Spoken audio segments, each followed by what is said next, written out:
सातत्यानं मागच्या 20 वर्षापासून या मुदखेड शहराचं नाव अशोक चव्हाणांनी बदनाम केलेलं आहे।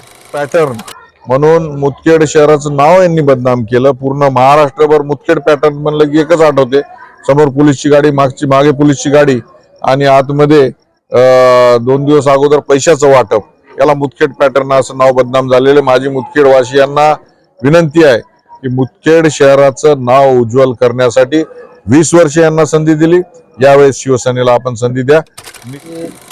मंत्री पाणी मंत्री जे गुलाब पाटील या ठिकाणी आले, त्या ठिकाणी त्यांनी जे पाणी पुरवठ्याची योजना काढली, जल जीवन योजना, ती आज त्यांच्यामुळे फ्लॉप झाली असा आरोप अशोक चव्हाण यांनी काल एका सभेमध्ये केला। नाही, जे गुलाबराव पाटील मंत्री आहेत हे राज्याचे मंत्री आहेत। योजना त्यांच्यामुळे फ्लॉप झाली नाही। गावातली योजना ज्या ठेकेदाराला यांनी काम दिलेलं आहे त्याच्यामुळे फ्लॉप झालेली आहे। साधी गोष्ट आहे की पाण्याच्या पाईपलाईन आपण जमिनीतून टाकायला पाहिजे, त्या गटारातून टाकतात का? परंतु सातत्यानं मागच्या 20 वर्षापासून या मुदखेड शहराचं नाव अशोक चव्हाणांनी बदनाम केलेलं आहे। मुदखेड पॅटर्न म्हणून मुदखेड शहराचं नाव यांनी बदनाम केलं। पूर्ण महाराष्ट्रभर मुदखेड पॅटर्न म्हणलं की एकच आठवते, समोर पोलीसची गाडी, मागे पोलीसची गाडी आणि आतमध्ये 2 दिवस अगोदर पैशाचं वाटप, याला मुदखेड पॅटर्न असं नाव बदनाम झालेलं। माझी मुदखेड वासियांना विनंती आहे की मुदखेड शहराचं नाव उज्ज्वल करण्यासाठी 20 वर्ष यांना संधी दिली, यावेळेस शिवसेनेला आपण संधी द्या। निश्चित माननीय एकनाथ शिंदे साहेबांकडे नगरविकास खातं आहे, त्यांच्या मदतीनं या शहराचा चेहरा मोहरा बदलल्याशिवाय आम्ही राहणार नाही। आज तीनही पक्ष, राष्ट्रवादी, शिवसेना आणि जे की भाजप आणि अशोक चव्हाण हे देखील स्टेजवर लाडकी बहीण योजना हे जास्तीत जास्त प्रचार त्यांच्या माध्यमातून होत आहे। त्या संदर्भात आपल्याला माहित आहे की लाडकी बहीण योजना कोणाच्या कारकिर्दीमध्ये आली। महाराष्ट्राचे माजी मुख्यमंत्री आदरणीय एकनाथ शिंदे साहेब यांच्या कारकिर्दीमध्ये ही लाडकी बहीण योजना आकारास आली आणि एक सर्वसामान्य कष्टकरी आणि गरिबांचा नेता, जो माणूस समाजसेवा करत करत ऑटो चालवत महाराष्ट्राच्या मुख्यमंत्री पदापर्यंत पोहोचला, त्या माणसाची तळमळ होती की शेवटच्या माणसाच्या घरामध्ये, गरिबाच्या घरामध्ये, रोजंदारी करणाऱ्या कष्टकऱ्याच्या घरामध्ये 1,500 रुपये गेले पाहिजे। म्हणून या योजनेचं श्रेय जे आहे पूर्णपणे एकनाथ शिंदे साहेबांचं। आज राष्ट्रवादी अजित पवार दादा गट यांचे जे उमेदवार होते प्रभाग क्रमांक 6 चे, यांनी भाजपाच्या उमेदवाराला पाठिंबा दिलेला आहे। त्या संदर्भात नाही, हे सगळं कसं आहे की इथं लक्ष्मी दर्शनाचा कार्यक्रम मोठ्या प्रमाणात चालतो।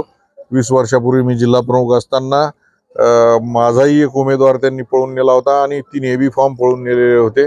त्यामुळं इथं काय होतं याची मला पूर्णपणे जाणीव आहे। त्याच्यामुळं मुदखेड शहरामध्ये लोकशाही जिवंत आहे की नाही आणि नागरिक किती इथले शोषिक आहेत याचा अनुभव मला आहे। त्यांनी सांगितलं की काल महाशय येऊन त्यांच्यावर वक्तव्य केले, परंतु आपण 5 वर्षाला मतदारसंघ चेंज करतात, त्या संदर्भात काय प्रतिक्रिया? नाही, मी 5 वर्षाला मतदारसंघ चेंज केला नाही। मी 2009 पासून नांदेड दक्षिण मध्येच उभा राहत होतो। 2009ला मी नांदेड दक्षिण मध्ये पडलो, 2014ला मी निवडून आलो, परंतु 2019ला मला लोकसभेची जबाबदारी दिली आणि मी तिथून निवडून आलो। यावेळेस तिकीट मिळालं नाही म्हणून मला नाईलाजाने जिकडे जबाबदारी पक्षाने दिली तिकडे उभा राहिलो। परंतु नांदेड दक्षिण मध्ये शिवसेनेचाच आमदार आणि उत्तर मध्ये शिवसेनेचाच आमदार मी निवडून आणलेला आहे आणि मला काही असं जनतेने नाकारलं नाही। जिथं जिथं उभा राहिलो तिथं तिथं निवडून आलेला आहे आणि आजही नांदेडकर मी पदावर असलो किंवा नसलो, सकाळी आपण घरी येऊन बघा, किमान 200 चपलाचे जोड घरी असतात। लोकांना विश्वास आहे हेमंत पाटील भेटतात, बोलतात, चहा पाजतात, फोन करतात, पत्र देतात, डायरेक्ट मी त्यांना भेटू शकतो, हातात हात मिळू शकतो, हा विश्वास नांदेडकरांना आहे। त्याच्यामुळं मला मरेपर्यंत राजकारण करायचं नाही किंवा मला माझी पुढची पिढी राजकारणात आणायची नाही। मला यावेळेस माझ्या पत्नीला उमेदवारी देता आली असती, परंतु शिवसेनेचा कार्यकर्ता मोठा झाला पाहिजे म्हणून ज्यांनी माझ्याबरोबर काम केलं अशा बोंडारकर सरकार पैलवानांचा मुलगा असलेला आनंद पाटील बोंडारकर यांना हट्टाने तिकीट दिलं आणि निवडूनही आणलेलं आहे।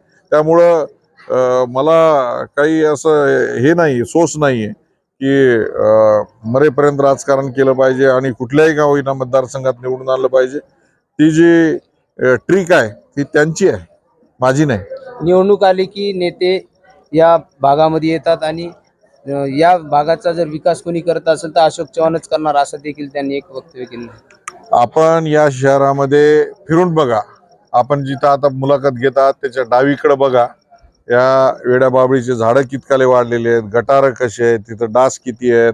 या शहरामध्ये एंट्री करताना दोन्ही बाजूनं थोडंसं बघा, किती प्लॅस्टिक, किती कचरा साचलेला आहे. हे नगरपालिका आहे, झाडायला कर्मचारी आहेत की नाही असा प्रश्न इथं पडतो. मागे काहीतरी इथं एक सुंदर तलाव निर्माण केला, बघितलं तर डुकरं बसलेले, तिथं मोठ्या प्रमाणामध्ये बिल उचलून खाल्लं म्हणून मला काल नागरिकांनी सांगितलं. तर हे नगरपालिका आहे का एखादं दुर्लक्षित असलेलं खेड आहे? अशा पद्धतीची परिस्थिती 20 वर्ष सत्ता तुमच्याकडेच होती, तुमचाच नगराध्यक्ष होता, मग आम्ही थोडी केली, तुम्हीच ती केलेली. तेव्हा आपण कुठलंही वक्तव्य करताना विचार करून वक्तव्य करा. आणि नागरिकांनाही विनंती आहे की 20 वर्ष ज्यांच्या हातात सत्ता दिली होती, आता एक संधी शिवसेनेला द्या, धनुष्यबाणाला द्या. त्यांनी सांगितले की सॅटर्डे संडे फक्त मुंबईला जाता, 5 दिवस नांदेडलाच राहता, तुम्ही सांगले तर मुदखेडला येऊन राहू शकता. आता इलेक्शन मध्ये काही म्हणतात ते. मागील काळात आपली आता 20 वर्षामध्ये तुम्हाला काय अनुभव आले मला सांगा.